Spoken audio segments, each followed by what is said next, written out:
ফকিহ সাহাবী হযরত আব্দুল্লাহ ইবনে আমর রাদিয়াল্লাহু তাআলা আনহু বর্ণনা করেন, রাসূলুল্লাহ সাল্লাল্লাহু আলাইহি ওয়াসাল্লাম ইরশাদ করেন, রোজা আর কোরআন শরীফ, রোজা এবং কোরআন শরীফ দুইটাই আল্লাহ পাক রব্বুল আলামিনের দরবারে রোজাদার ব্যক্তির জন্য এবং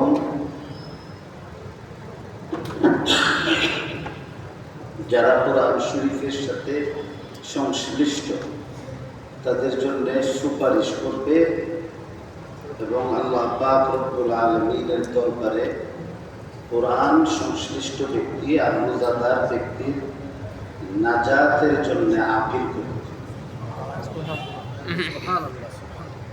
আল্লাহ পাক রব্বুল আলামিনের দরবারে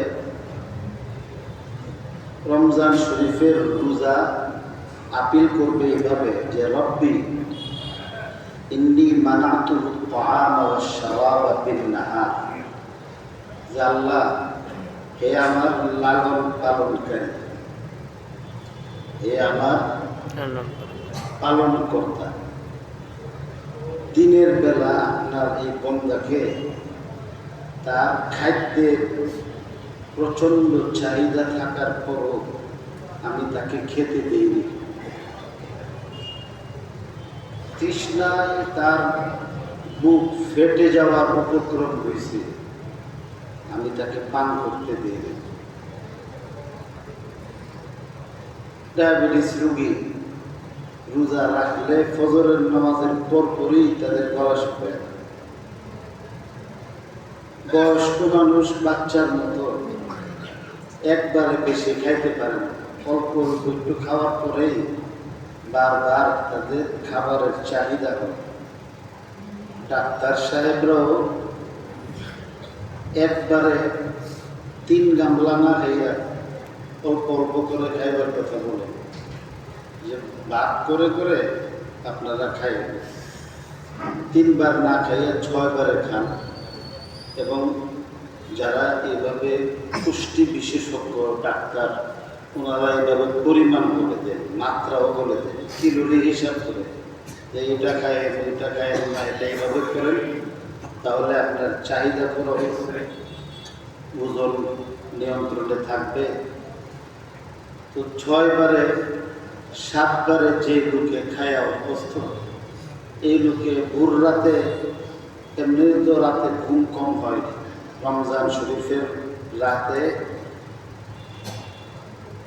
ঘুম লাগে মাগরিবের পর, আর তারাবির নামাজ পড়ে যাওয়ার পরে তখন ঘুম আসতে আসতে সেহরির টাইম লাগে। এই জন্য যারা বুদ্ধিমান চালাক এরা ঘুমানা তাহাজ্জুদ করতে শুরু করে। আর আমরা মতো পেটকল যারা, আমরা ঘুমাইতে থাকি, সারা জীবনে ঘুমাইছি, রমজান মাসে ঘুমাইছি। তো রমজান মাসটাকে কাজে লাগানো উচিত। কিন্তু বলে যে এইভাবে 8 বার 10 বার খাইয়া অভ্যাস, ভোর রাতে খাইতেও পারে না, এই ঘুম থেকে উঠছে কি খাইল না খাইল, তো সারাদিনই তার একটা খাবারের চাহিদা থাকে, খাইতে মনে চায়। এমনকি অনেক বৃদ্ধ রোজাদার মুসল্লির সাথে আমাদের পরিচয় হয়, যাদেরকে ডাক্তারে বলে যে আপনি রোজা ভেঙে গেলেন। মুফতি সাহেবদের কাছে ফতোয়ার জন্য গেলে বলে যে হ্যাঁ, আপনার জন্য রোজা ভাঙ্গা যায়, আপনি ফিদিয়া দেন। কিন্তু সারা জীবন যে অভ্যাস রোজা, এই জন্যে ডাক্তারে বলার পরেও, মুফতি সাহেবে বলার পরেও, ছেলে মেয়েরা প্রেশার দেওয়ার পরেও, বিবিরা প্রেশার দিচ্ছে যে রোজা ভাঙবেন করে। তো মরতেই যদি হয় রোজা রাখিয়া আল্লাহরে ডাকতে ডাকতে দিবে। এখন এই সমাজে, এই মুসলিম সমাজে এমন মানুষ আছে। আবার ইমানের একটা বৈশিষ্ট্য কি, যে যখন কোনো আমল করতে কেউ বাধা দেয়, তখন বোঝা যায় যে আসলে ইমানের তাকিদে আমরা যে আমলে আসে, আগে তো আপনার মক্কা শরীফে যারা যাইত একদম হিলটন হোটেলের মধ্যে থেকে হিলটন হোটেলের ভিতর থেকে নামাজের একটা দেখছে। এখন যখন ভিতরে যাওয়ার ক্ষেত্রে রেস্ট্রিকশন চলে আসছে, বিধিনিষেধ, যাইতে পারে না হেরাম ছাড়া, এখন কিন্তু সবার ভিতরে যাওয়ার জন্য আপনার পারাপারি করে এবং আক্ষেপ করে। এর দ্বারা বোঝা যায় যে ইমানের চাহিদা হইল কি, যে ইমানদার ব্যক্তিরা ভালো কাজে লাগায় দেয়। তো যেহেতু মুসলিম সমাজে আমরা চলাচল করি, আল্লাহ তাআলা দিনদার মুসলমান ফ্যামিলির মধ্যে আমাদেরকে পাঠাইছে, এই জন্যে ইমানের যে একটা দরদ আছে, আমলের যে আমাদের একটা দরদ যে আছে, এটা অনেক সময় আমরা বুঝিও না, অনেক সময় আমরা বুঝি না। আল্লাহ এমন না করে যে দেখেন কোরআন শরীফ তো আমরা পড়ি না। 80 দশকের শুরুতে যখন সোভিয়েত ইউনিয়ন ছিল, রাশিয়া, বাংলাদেশের 165টা বাংলাদেশের সমান ছিল ওই রাষ্ট্র। 165টা বাংলাদেশ যোগ দিলে যে একটা ছোট্ট রাষ্ট্র, রাষ্ট্র কোরআন শরীফ করার ক্ষেত্রে বাধা দিছে, করতে পারত না। এই জন্যে কোরআন শরীফ ওই সময়ে 40,000 টাকার বিনিময়ে একখান কোরআন শরীফ কিনলাম তারা। আজকে যে আলে হুজুরের বিবি ইন্তেকাল করছে, ফখরে বঙ্গাল রহমতুল্লাহ আলাইহি হাতের গড়া ছাত্র। ফখরে বঙ্গাল রহমতুল্লাহ আলাইহি 4 জনকে একসাথে দেওয়া পাঠাইছিল। একজন হইল আমাদের আব্বাজি হযরত মাওলানা মুফতি নুরুল্লাহ সাহেব, একজন হযরত মাওলানা আলী প্রসাদ, তবলিগের যে বড় মুরব্বী ছিলেন। আব্বাজি বলতেন বাংলাদেশের 1.5 জন তবলিগি আছে। এই জামে মসজিদ তো তবলিগের মার্কাজ। এরপরে বলতেন যে বাংলাদেশের 1.5 জন তবলিগ আছে, 2 জন। 1.5 জনের মধ্যে একজন পুরা তবলিগি বলতেন আলী প্রসাদ, আর অর্ধেক তবলিগি হইতেন সারা বাংলাদেশে যিনি বড় আমির ছিলেন হযরত মাওলানা আব্দুল আজিজ সাহেব রহমতুল্লাহ, ওনারা আধা তবলিগি।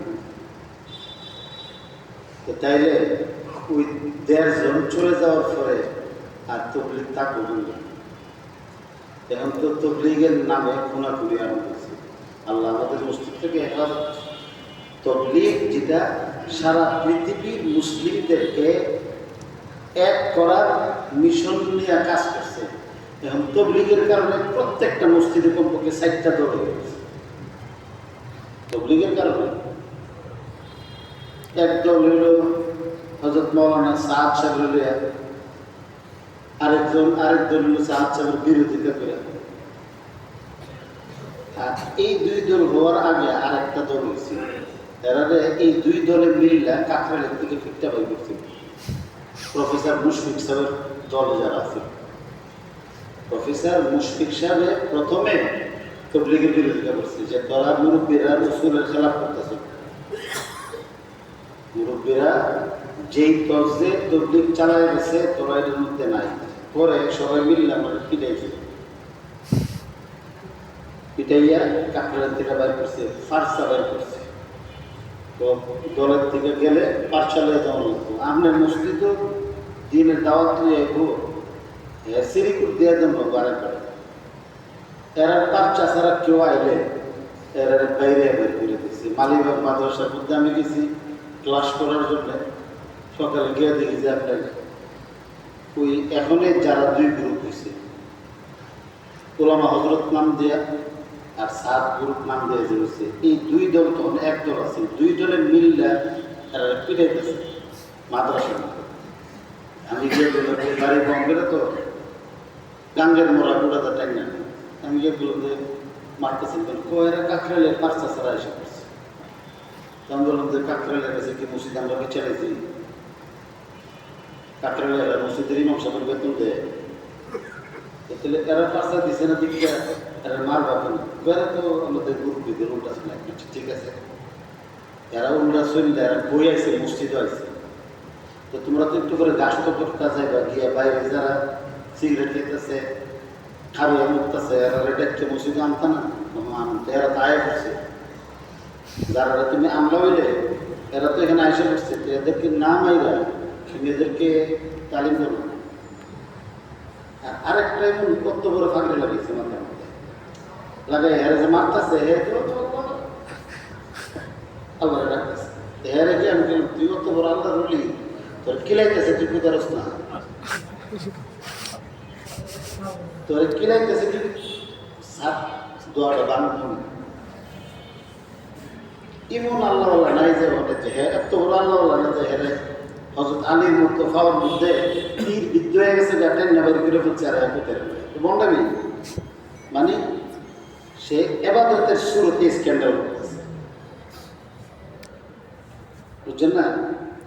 তা বুঝতে দেখছো আল্লাহর ডাক করলে কি জানো, তা আল্লাহর ডাক করলে কি তুই এখন হারিয়ে গেলে তুই বাইতে গিয়ে দরজা লাগে আল্লাহর ডাক না, এইগুলি মানে আমরা বুঝি, আপনারাও বুঝেন। তো এইভাবে একটা দলে এরা তিনটা দল হচ্ছে, আর আরেকটা শ্রেণী হইল নিরীহ মুসলিম, ওনারা তো আমরা এই দল নাই, এই দল নাই, আমরা নাই, তো আরেকটা এখানে কমপক্ষে প্রত্যেকটা মসজিদে 4টা দল হচ্ছে। এইভাবে এটা আমাদের জন্য অনাকাঙ্ক্ষিত, আমাদের জন্য এটা অনেক বড়, এটা দুর্ভাগ্যের কথা যে আমরা যেখানে মারামারি যারা করত, দাড়ি কামাইত, যারা মদ খাইত, যারা খারাপ কাজ করছে, সুদ খাইছে, খুনাখুনি করছে, এই লোকগুলি দাওয়াত তাবলীগের দ্বারা এসে আল্লাহ পেয়েছে, এরা আল্লাহরে পাইছে, এদের ভুল বুঝতে পারছে এবং তারা সংশোধন হয়েছে, এই পুরা কেন্দ্রটাকে একটা তছনছ করে দিছে। এটা যে দলের 4 ভাগ বলেন আর 8 ভাগ বলেন, আমরা সবাই ক্ষতিগ্রস্ত হয়েছি। তা আলিফ বশর হুজুরের বিবি ইন্তেকাল করছে, আলিফ বশর হুজুর উনি রাশিয়া গেছিলেন সর্বপ্রথম, যখন সোভিয়েত ইউনিয়নে নামাজ পড়াটা নিষেধ ছিল, মসজিদগুলির গ্যারেজ বানায় ফেলে রাখছিল। এই যে দেখেন সিহাসিদ্দার যে কিতাব, বুখারী, মুসলিম, আবু দাউদ, তিরমিজি, নাসাই, এই সিহাসিদ্দার 5টা কিতাবের লেখকের বাড়ি রাশিয়া। বলা হতো যে রাশিয়ার বালুকণার থেকেও কোরআন হাদিসের আওয়াজ বের হয়, ওইটারে তছনছ করে দিয়েছে। আজকে রাশিয়ার মধ্যে মুসলমান সংখ্যালঘু, রাশিয়ারে যেভাবে তছনছ করছে, সারা পৃথিবীর মধ্যে যে দাওয়াত তাবলীগের দ্বারা আল্লাহ দ্বীন জিন্দা করার এই মিশন চালু করছিলেন, আজকে এটারও ঠিক এভাবে নষ্ট করে ফেলছে। ভাঙ্গা গেলে আমার মা বলতেন যে কাপড় ছিঁড়া গেলে চিনি দিলে জোরালো হয়, কিন্তু দাগটা কিন্তু জানো, চিনি দিলে আপনার জোড়া লাগবে, কিন্তু চিনিটা কি আপনি নাই করে করতে পারবেন? এই জন্য আল্লাহর কাছে কান্নাকাটি করা দরকার আছে। তো ওইখানে যখন কোরআন শরীফ পড়তে নিষেধ করছে, তখন কোরআনের এসব ওনাদের গায়ে গেছে।